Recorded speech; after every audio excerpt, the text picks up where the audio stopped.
Video games are pure class. They can bring joy, give you a sense of exploration beyond imagination, and they can bring you together with friends and family for a mad old time. The memories I've had with gaming are some of my fondest in the short time I've graced this earth, and is one of the reasons I truly love the media as much as I do. And one of my favourite things to do nowadays is to share those memories along with some friends that showcase the adoration we have for the pixels we make move on the screen. So without further ado, it's time to jump back into another video of gaming memories. And I'll kick things off. Let me set the scene. Me and two of my friends had just been off to see a rerun of Batman The Dark Knight, so we were in high spirits after seeing it, and headed over to the local KFC to fill the bellies with some grub. We chatted and caught up with each other, but then I uttered the words that would change the night forever, and truly make it unforgettable. That I had managed to get my hands on Lord of the Rings Conquest. And the rest is history. We played the hell out of this game for the rest of the night and into the morning, passing the controller around as we took turns. We ploughed through each story mode, both good and evil, having a pure fucking blast. We even created our own headcanons when we died as heroes, as in that's how they actually died. My favourite was when Sauron got caught by an eagle and perished, the Dark Lord, killed by a bird that he was bigger than.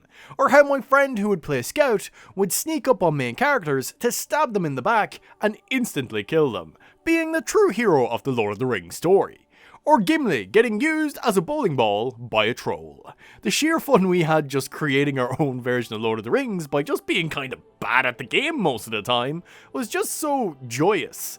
There really is something magical about forming your own mad narrative with friends that makes the experience a hell of a lot more engaging and just hoops of fun. And there is something about its local co-op nature that really made it feel all the better. Split screen games really need to make a massive comeback, as just chilling with friends while playing a game together is brilliant. But upon finishing the story mode, we did turn our eyes upon the multiplayer, where we could face off against each other. And this might be where one of my favourite memories for gaming exists, period. I was watching my buddies duke it out, as one was an Ent and chasing down the other who had the ring in the capture the ring mode.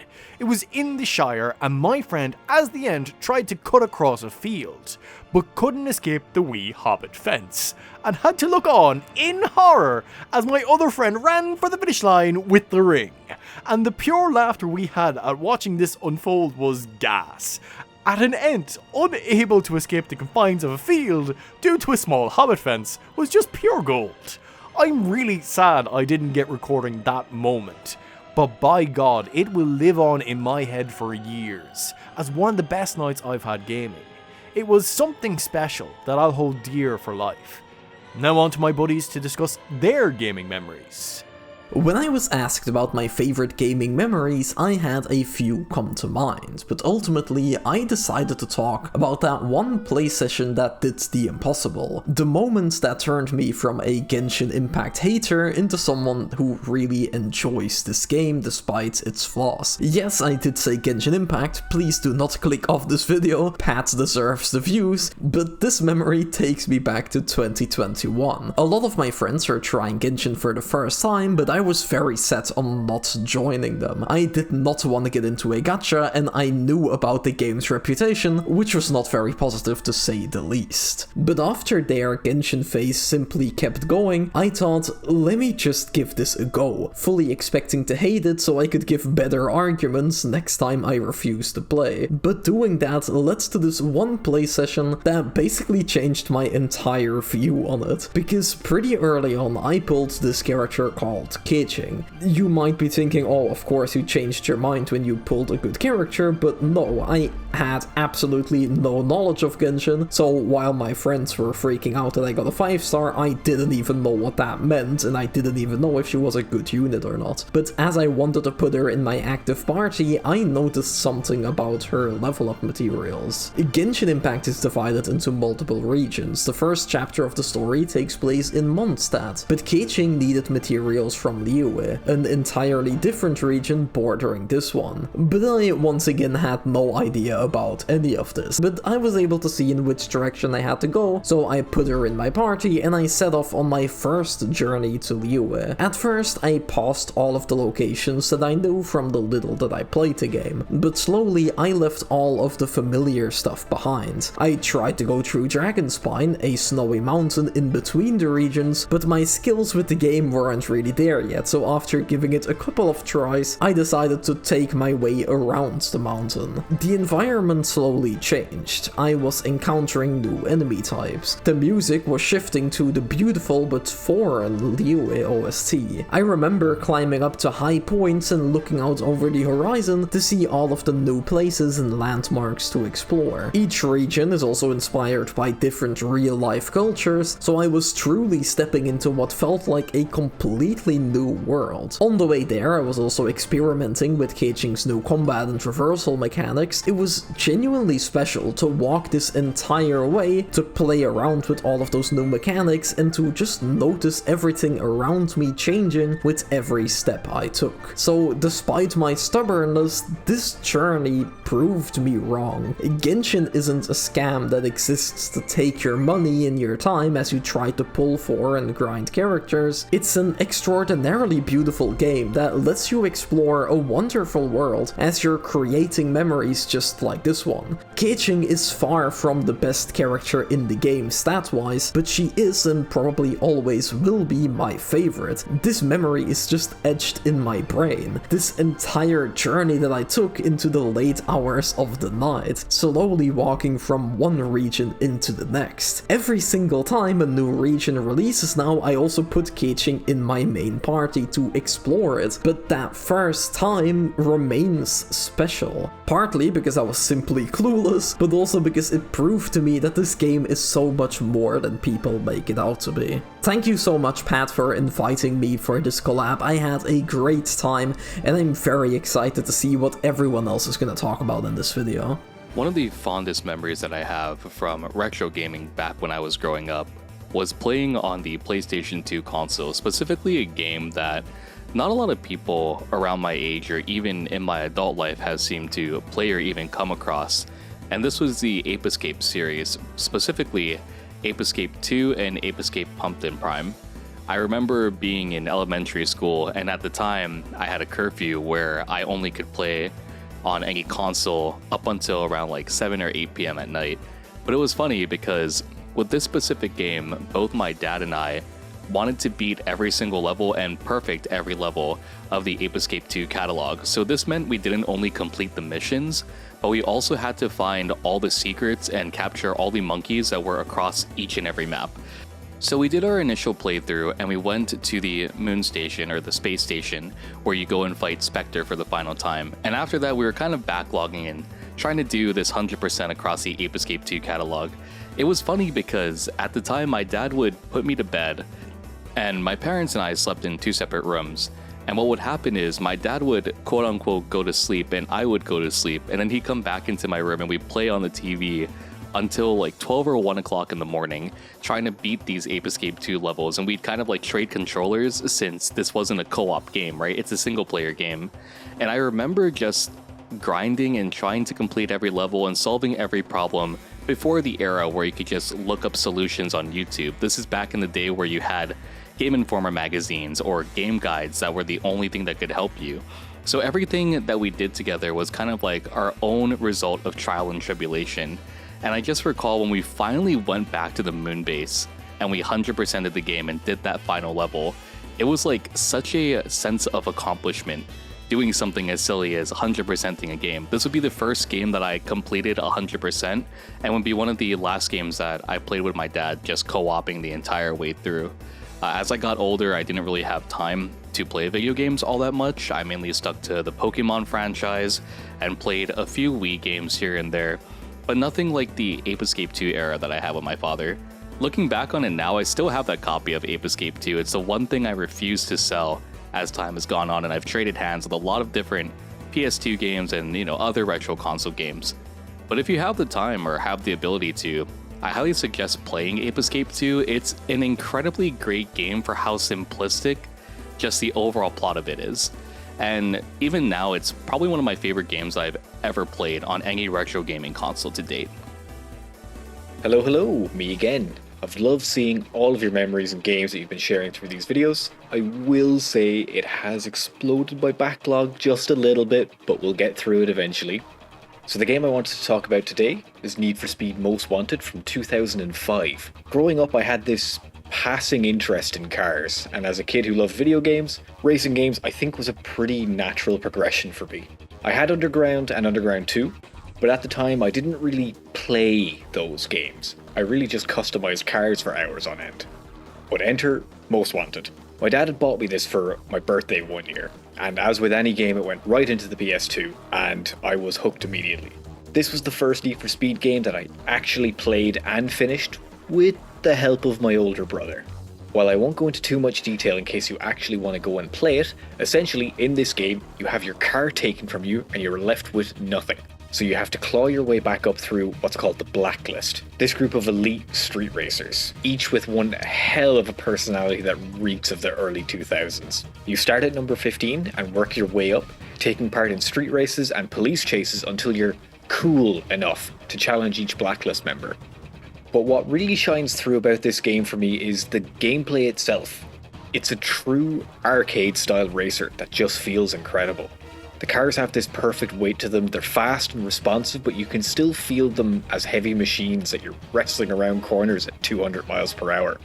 While the rubber banding AI can be pretty frustrating at times, in a way it works because it keeps the races close and intense, constantly battling for first place. But then we move on to the cop chases, and I think this is where the game excels, and to my knowledge, no other Need for Speed game has managed to capture the magic and feel that Most Wanted managed to convey. Cop chases are necessary to progress through the game, and trust me when I say you'll want to do them just because of how fun and tense they are. It starts off with just one patrol car, which looking back is rather tame, but then the longer the chase goes on and the more havoc you cause, you'll progress in heat levels, and then the game really starts throwing everything it has at you. Spike strips, roadblocks, police boxing strategies, and massive SUVs that try to ram you off the road while choppers keep sight of you from the air. Another little detail I want you all to test, because maybe this is just placebo for me, but when hitting a particular car in a roadblock, I swear they're either easier or harder depending on where you hit them, because the weight differences because of the engine. I want you to try that out for me and leave a comment if this is true or not, or if you've experienced the same thing. So you're thinking, that sounds great. How can I get it? Well, that's the troublesome part for me, at least, as a PC player. EA offers no way to purchase this game on any of its marketplaces, despite it having an official PC release at the time. So the only way to play this game right now is to find a second-hand copy for consoles, which depending on where you are in the world could be a little difficult. I will say there are other methods to get the game that are well supported by a community of people who don't want to see the game forgotten about, but I'll leave that part up to you.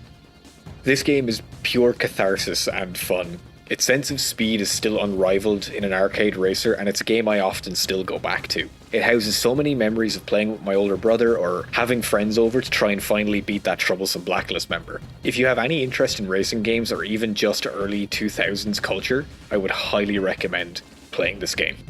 Hi everyone, my name is RossTweetsGames, and I want to start by giving a huge thanks to FR&MES for inviting me to be a part of this video. When I was asked what my favourite gaming memory was, the answer came instantly. It's something I'll always cherish and hold close to my heart. Now, let me take you back to 2005. I was 11 years old, being dragged around the supermarket by my parents on our weekly shop, and down one aisle I spotted a rack of magazines. My eyes went straight to the gaming section, and there, shining proudly, was a magazine showing off an exclusive first look at the PlayStation 3. My tiny mind was blown. I'd never even heard about the PS3 until that moment. I begged my parents to let me buy the magazine, and thankfully they agreed. For the next week I studied every single page. This was early PS3, back when it was shown as a sleek silver beast paired with a boomerang controller. which to this day, I'm still a little bit bitter that we never got to hold that. From that moment on, I had just one thing on my mind, the PlayStation 3. I saved money, struck deals with my financial backers, aka my parents, and even endured the heartbreak when Sony delayed the European launch from November 2006 to March 2007. It was only 6 months, but it felt like a lifetime. But finally, the big day arrived. After relentless pleading, my mum agreed to take me to our local game store for the midnight launch. Not only that, she told me I could have the next day off school. I was absolutely buzzing. We went to our local game store just before midnight, and as we walked towards the store, I felt like the coolest person on the planet, and I just could not wait to hold the PS3 in my hands finally after all this time. When we finally got into the game store, one of the employees pointed out that I was the only child there for the midnight launch, and they were right. It was just me and my mum surrounded by a sea of adults, but honestly, I didn't care. That night we left with my brand new PS3 along with Ridge Racer 7 and Resistance Fallen Man, absolute bangers.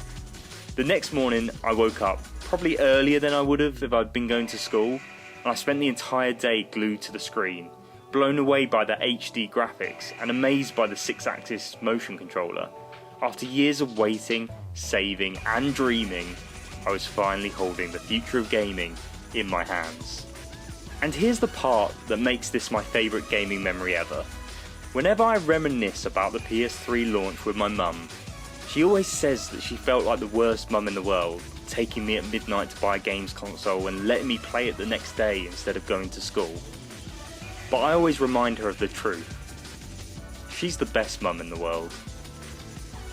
And that do be our gaming memories, from a world expanding in front of our eyes, to getting a console on launch day, or just playing with friends and family. If you guys got any gaming memories to share, please comment below, or just ask to come on for one of the videos. I just love hearing gaming memories, it's like crack cocaine to me. Special thanks to my buddies for coming on to share their memories, as it's really what makes these videos special and a joy to edit. Also, be sure to go follow these boyos. From Arkry, who does wonderful videos on games, going deep into them, and it's just fascinating to listen to his points and how he expands on them. I'd highly recommend his God of War Ragnarok and Persona 3 Reloaded video, they're spectacular. To RossTweetsGames with his very laid back podcast, Games for the Galaxy, that has some really fun questions for each guest he brings on, but really good listening. To Pyrrhixz, who is a delightful human being and a streamer and makes excellent videos based around Umamase Pretty Derby as of late. You know, that cute anime horse girl anime and game. He covers the actual history of the horses the cute anime horse girls are based on, and it's an incredible watch and a very informative, and is very close to getting me back into horse racing in general. And last but not least, Pyxyll, a really good friend of mine who streams sporadically, kinda similar to my video output, but a class act that's great crack. So please go show the love to these lads. They deserve it. They're just that good. You'll find links to their stuff in the description. And until next time, friends, take our hand.